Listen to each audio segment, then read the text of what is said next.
नमस्कार, मैं हूं सौम्या और आप देख रहे हैं डीएनए न्यूज। चलते हैं खबरों की ओर। छत्तीसगढ़ के स्वास्थ्य मंत्री और वरिष्ठ कांग्रेसी नेता टीएस सिंहदेव आजकल प्रदेश के दौरे पर है। अपने दौरे के बीच उन्होंने 2 दिन का समय धमतरी जिले में भी बिताया। शुरुआत पत्रकार वार्ता से हुई। टीएस सिंहदेव ने जितने भी सवालों के जवाब दिए, उसमें उनका सबसे महत्वपूर्ण बयान यही रहा कि आज भी अगर उन्हें मुख्यमंत्री का दायित्व मिलता है, वह जरूर उसे स्वीकार करना चाहेंगे। छत्तीसगढ़ में कांग्रेस सरकार बनने के साथ ही यह बात भी लगातार चर्चा में हो रही है कि सरकार में मुख्यमंत्री का कार्यकाल 2.5 साल के हिस्सों में बांटा जाएगा। पहला हिस्सा भूपेश बघेल को दिया जाएगा और बाकी का 2.5 साल टीएस सिंहदेव को बतौर सीएम का दायित्व मिलेगा। लेकिन 2.5 साल बीतने के बाद भी ऐसा नहीं हुआ और इसी कारण स्थानीय से लेकर राष्ट्रीय मीडिया तक यह विषय सुर्खियों में बना रहा। एक बार फिर अब टीएस सिंहदेव मुखरता से इस बात को मीडिया में खुलकर बोलने लगे हैं, तो जाहिर है फिर से यह मामला सुर्खियों में आ चुका है। हालांकि उन्होंने यह भी कहा कि इस मामले में कोई लिखित दस्तावेज नहीं है कि उसे दिखाया जा सके, लेकिन इस बात से इनकार भी नहीं किया कि ऐसा कुछ भी नहीं है। अगर इस बयान को कांग्रेस के राजनीतिक विरोधी उठाना चाहे तो प्रदेश में अच्छा खासा राजनीतिक भूचाल आ सकता है, क्योंकि अब चुनाव को भी ज्यादा दिन नहीं बचे हैं और दूसरी तरफ खुद भूपेश बघेल भी प्रदेश के कई जिलों के दौरों पर निकले हुए हैं। देखना होगा कि टीएस बाबा का यह बयान और उसकी टाइमिंग का राजनीति पर क्या असर पड़ता है। जी, मैंने भी सुना। जिस दिन मुख्यमंत्री का चयन हुआ था उस दिन मैंने न्यूज़ में सुना, दिल्ली में आया था कि नहीं ऐसा 2.5 साल का कोई फॉर्मूला बना है। अब वो 2.5 साल तो बीत गए। अगर कोई ऐसा लिखित एग्रीमेंट होता तो शायद लागू हो जाता। राजनीति है, इसमें परिस्थितियां बनती हैं, परिवर्तित होती हैं। तो वर्तमान परिस्थिति में अभी भूपेश बघेल जी को जवाबदारी है। कल के दिन जो निर्णय हाईकमान लेगा वैसा होगा। 4 साल हो गए हैं सत्ता को, तो अब आपको अगर सीएम 3.25 साल, तो अब आपको फिर सत्ता मिलते स्वीकार करेंगे? कौन नहीं करेगा? आपको मिलेगा मौका, आप भी करोगे। गुरमुख भाई को बोलेंगे, ये भी करेंगे। पंकज को मौका मिला, पंकज भी कहेंगे कि हाँ नहीं मैं ट्राई करूंगा। सीएम का चेहरा आप होंगे सर?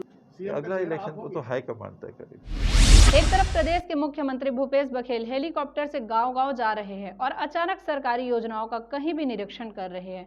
जहां जरूरत पड़ रही है, जहां शिकायत मिल रही है, वहां अधिकारी कर्मचारियों पर भी सख्ती भी बरती जा रही है। वहीं दूसरी तरफ सरकार और कांग्रेस पार्टी में उनके प्रमुख प्रतिद्वंदी माने जाने वाले टीएस बाबा भी प्रदेश के दौरे पर है। लेकिन उनके दौरे के बीच यह स्पष्ट रूप से देखा जा रहा है कि जिला प्रशासन के द्वारा साथ ही साथ कांग्रेस पार्टी के प्रमुख नेताओं के द्वारा जिलों में उनकी उपेक्षा की जा रही है। सबसे पहले दंतेवाड़ा में वह गए, जहां पर यह चर्चा रही कि दंतेवाड़ा कलेक्टर और एसपी दोनों ही उनके कार्यक्रम में नहीं पहुंचे, ना ही उनसे मुलाकात की और दंतेवाड़ा के प्रमुख कांग्रेसी नेताओं ने भी उनसे दूरी बनाए रखी। इसके बाद जब बाबा सीधे धमतरी पहुंचते हैं तो भी यही स्थिति निकल कर आती है। उन्होंने 2 दिन धमतरी में बिताया, लेकिन इस बीच धमतरी कलेक्टर ने उनसे मिलने की जरूरत समझी और एसपी उनके पास गए। दोनों अधिकारियों ने अपने अधीनस्थ अधिकारियों को ड्यूटी पर लगा रखा था, लेकिन खुद नहीं पहुंचे। यहां तक कि जब जिला प्रशासन की समीक्षा बैठक रखी गई तो भी कलेक्टर और एसपी दोनों ने बैठक से दूरी बनाए रखी। इतना ही नहीं, संगठन में भी जो प्रमुख नेता है धमतरी जिले के कांग्रेस के, वह भी बाबा से दूरी बनाकर रखे। अंदर ही अंदर यह चर्चा चलती रही कि संगठन के तरफ से कोई निर्देश नहीं था या एक तरह से मनाही थी कि कोई भी टीएस बाबा के पास मिलने नहीं जाएगा। शायद यही कारण रहा कि टीएस बाबा के दौरे को एक तरह से उपेक्षित करने की कोशिश की गई। टीएस बाबा चाहते थे कि धमतरी के नवनिर्मित विशाल कांग्रेस भवन में वह कार्यकर्ताओं से मेल मुलाकात करें, लेकिन जिला कांग्रेस की तरफ से उन्हें कांग्रेस भवन की चाबी देने से ही इनकार कर दिया गया। सत्ता, संगठन और सरकार तीनों ही किसी बड़े नेता की उपेक्षा कर रही है। यह किसी भी सरकार और राजनीतिक दल के लिए अच्छे संकेत नहीं कहे जा सकते। इन सब के परिणाम आने वाले चुनाव में और टिकट वितरण के समय पार्टी को भुगतने पड़ सकते हैं। मैं तो विभाग की बैठक लेने के लिए आया हूँ। जो विभाग के अधिकारी हैं उनके साथ जिन विभागों की जिम्मेदारी मुख्यमंत्री जी ने मुझे दी है, उन विभागों का काम हर जिले में कैसा चल रहा है उसकी समीक्षा करने के लिए आया हूँ। पहले मैंने कुछ बिंदुओं को रखा था। ये ऑब्जेक्टिव है, तो कौन आ रहे हैं कौन नहीं आ रहे हैं उससे वो ऑब्जेक्टिव में अंतर नहीं आता। विभाग जो जिस उद्देश्य से मैं निकला हूँ उस उद्देश्य की पूर्ति 100% हो रही है। शेष कौन मिलना चाहता है, किसी को मेरी शक्ल नहीं पसंद है तो वो नहीं आएंगे। शादी मांगी गई थी। कोई लगता है कि नहीं ये चलो मिलाते हैं, टीएस बाबा से मिल लेते हैं, तो वहाँ कांग्रेस जाते हैं। भवन मेरे को जो जानकारी दी गई थी वो ये बताया गया था कि अभी कांग्रेस भवन में काम चल रहा है और वहाँ पर पता नहीं हो पाएगा कि नहीं हो पाएगा दर्जनों मीटिंग। कार्यक्रम हो गए सर, तो वहाँ दर्जनों कार्यक्रम हो गए, अभी तो बासी बात जो मुझे जानकारी मिली थी तो मैंने ये भी कहा था कि नहीं होगा तो ऐसे जाके निरीक्षण करके आ जाएंगे, लेकिन वो व्यवस्था नहीं बन पाई। बड़े अधिकारी हैं, उनके पास बहुत काम रहते हैं, तो हम लोग छोटे जनप्रतिनिधि उनके साथ क्या उनको टाइम क्यों बिताना है? उनको आपके घोषणा समय उनको समय अपना जाया नहीं करना चाहिए। कलेक्टर एसपी बहुत बड़े पद के बहुत बड़े अधिकारी हैं, वो अपना काम उनको देखते रहना चाहिए। छत्तीसगढ़ के स्वास्थ्य मंत्री टीएस सिंहदेव धमतरी पहुंचे तो भले ही जिला प्रशासन के आला अफसर और कांग्रेस पार्टी के बड़े नेताओं ने उनसे दूरी बनाए रखी, लेकिन धमतरी जिले के शुभचिंतकों ने उनसे मुलाकात की। फिर यहां के स्थानीय लोगों ने टीएस बाबा से मुलाकात की और खास तौर पर धमतरी जिला की सबसे बड़ी आवश्यकता जिला अस्पताल में ट्रामा सेंटर और यहां एक मेडिकल कॉलेज की जरूरत पर चर्चा की। इन सब मुद्दों पर स्वास्थ्य मंत्री ने स्पष्ट किया कि मेडिकल कॉलेज खोलने में आर्थिक दिक्कत बिल्कुल नहीं है, लेकिन मानव संसाधन की प्रदेश में कमी है। अगर मेडिकल कॉलेज खोल भी लिया जाता है तो वहां पर स्पेशलिस्ट डॉक्टरों की कमी रहेगी और ऐसा मेडिकल कॉलेज अपने उद्देश्यों की तरफ आगे बढ़ नहीं पाएगा। यही एक अड़चन है, लेकिन भविष्य में जब भी मानव संसाधनों की कमी दूर हो जाएगी, धमतरी को मेडिकल कॉलेज जरूर मिलेगा।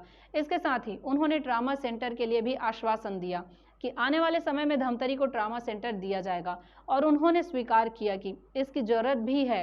तो यह दो अच्छी खबरें कही जा सकती है कि स्वास्थ्य मंत्री ने इस बात को स्वीकार किया और आश्वासन भी दिया कि धमतरी में मेडिकल सुविधाओं में बढ़ोतरी की जाएगी।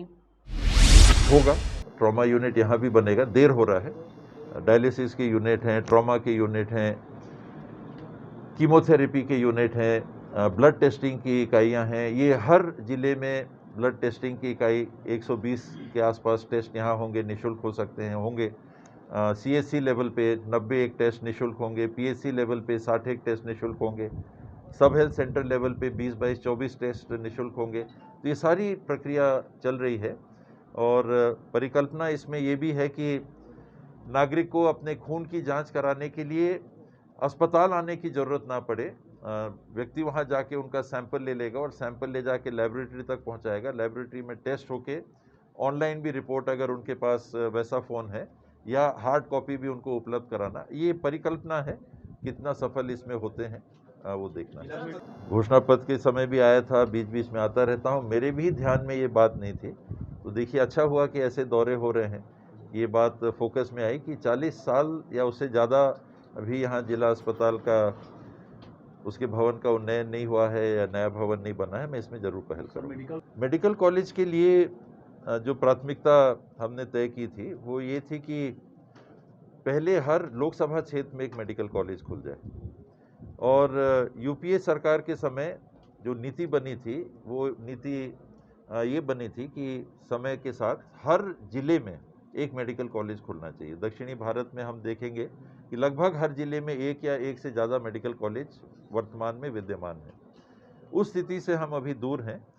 जो 11 हमारे लोकसभा क्षेत्र हैं उसमें 9 में मेडिकल कॉलेज स्वीकृत हो चुके हैं। 10वें में दुर्ग में मेडिकल कॉलेज का अधिग्रहण हो रहा है।